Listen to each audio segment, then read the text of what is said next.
Pachoka, Kenya National Chamber of Commerce and Industry bade ma Mombasa otimo winjruok mar biro kanyakla gi riwruoge mag ji giwegi masiro wego helni matindo Mombasa.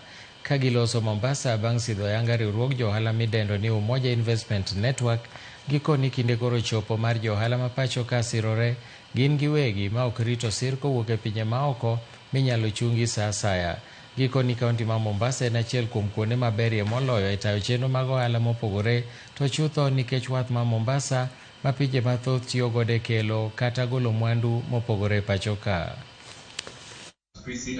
Mombasa has been known as a business hub, but we want to take it a notch higher and show that we are also a center of excellence in terms of entrepreneurial activity and the startup ecosystem. So we want to pledge our support as the business community in attracting more angel investors locally so that we don't over-rely on outside funding, but we also get to mobilize resources here locally. Mombasa has actually been home to a very strong economic community.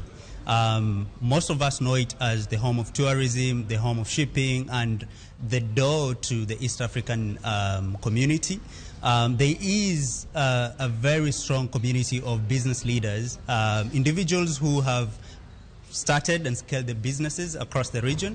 And essentially what we're doing is inspire these leaders to either invest or support startups that are starting out of Mombasa and as well as the entire country of Kenya. As a Chamber of Commerce, you know, there's a cross-section of members in different industries, SMEs. The foundation is now here to offer support, especially to startups.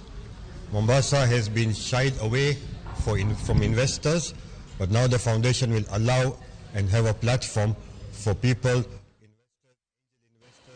to have a look at what is available in Mombasa. Manakamano kaka neno ni oked kod lokruok e chal kor lwasi, Shabiki.com kod Jamii CSR